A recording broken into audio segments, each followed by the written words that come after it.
कि नौकरियों के ऊपर एम्फेसाइज कम हो जाए।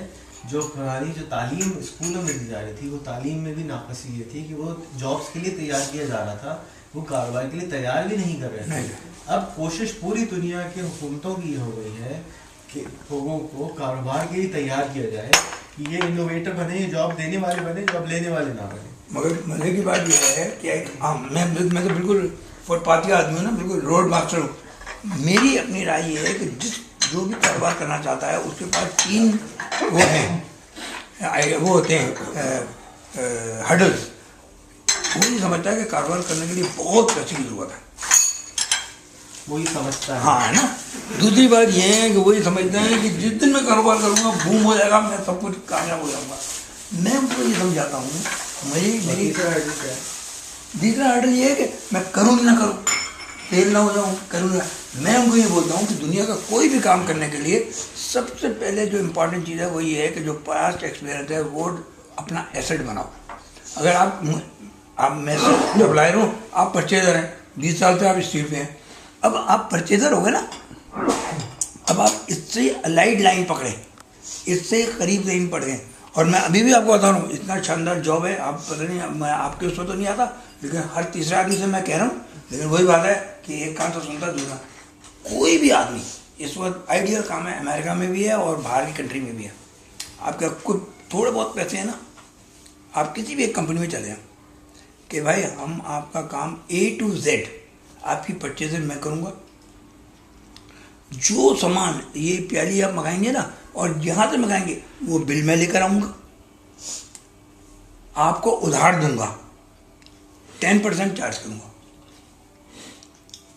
चाहे आप मेटर्निटी होम में चले जाएँ, एक लेडी डॉक्टर्स के कि जी आपकी दवाइयाँ, आपकी कॉटन वेस्ट, जो कुछ भी ना मैं ला के दूँगा, रोज़ाना लाऊंगा A to Z। 1 महीने बाद पेमेंट लूँगा। आप यकीन करें, सिर्फ 50,000 से 1 लाख से आपका कारोबार शुरू हो सकता है। आपने क्या करा, उसको क्या फ़ायदे हैं? उसको ये फ़ायदा है कि उसका परचेजर कोई नहीं है जो मीटर चल रहा है, उसका परचेजर उसकी चीटिंग नहीं करेगा, उसका परचेजर ये नहीं कहेगा जी मैं ICI के पुल पे जा रहा था तो मेरे पैसे छिन गए। मेरा कारोबार जो है ना वो डाकुओं की वजह से इन्हांस हुआ है। मैं जिन कंपनी में पहले काम करता था ना, तो मैं बहुत रिस्ट्रिक्ट था। वो क्या करता था, उनके मल्टीनेशनल कंपनी है, उनके 20-20 हज़ार रुपये का परचेजर है, वो परचेजर को पैसे देते थे, दूसरे दिन आके कहता थी वो ICI के पुल पे भले ने पैसे पकड़ लिए। तो एक दिन मुझे MD ने बुलाया, बोला कमाल साहब ये सिलसिला कब तक चलेगा?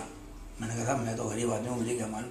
कहने लगे आप हमें आलू भिंडी सब लेकर आइएगा और चेक से हम पेमेंट करेंगे आप। और एक बात आज याद कर लें, उन्होंने बोला आज पहला दिन है, मैं आपको बता रहा हूँ, आप अपने सामान आलू भिंडी नहीं लाइएगा। आप आलू भिंडी अपने घर के लिए नहीं ले रहे, आप हमारे लिए चीज़ ले लें, सही चीज़ लें, सही पैसे लगाएं और फेयर ट्रांसपेरेंसी के साथ काम करें। आप आज अल्लाह का शुक्र है, मेरे पत्नी अल्लाह मियाँ कबूल करे 2 ज़ीरो से मैं पता नहीं कितने ज़ीरो मेरा काम है। अगर मैं आपको बैठ के बताऊँ ना कि मैं क्या क्या डील करता हूँ, मुझे खुद नहीं मालूम। मैं खाद भी सप्लाई करता हूँ, मैं रेती भी सप्लाई करता हूँ, मैं तौली भी सप्लाई करता हूँ, मैं क्रॉकरी भी सप्लाई करता हूँ।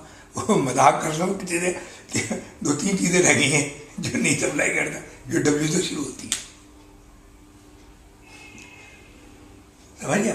मकसद मेरा कहने का ये कि जैसे ये कह रहे हैं ना, कारोबार बहुत आराम से आदमी कारोबार स्विच ऑफ हो सकता है, लेकिन very hard work. The life is not the bed of flowers. इस गुलाब की सेज नहीं है। हमने भी मिनी बस के फुटबोर्ड पे और छतों पे और सुबह 6 बजे और सुबह 7 बजे और उसकी दुकान पे उसके घर में बैठ के माल सप्लाई किया। जब ही मुझे कराची का एक एक कॉर्नर मालूम है। मुझे ये भी मालूम है कि लांडी में गोश्त मार्केट का है, ये भी मालूम है कि लांडी का अपना पोस्ट ऑफिस का है, और ये भी मालूम है मुझे लांडी का पुलिस स्टेशन का है।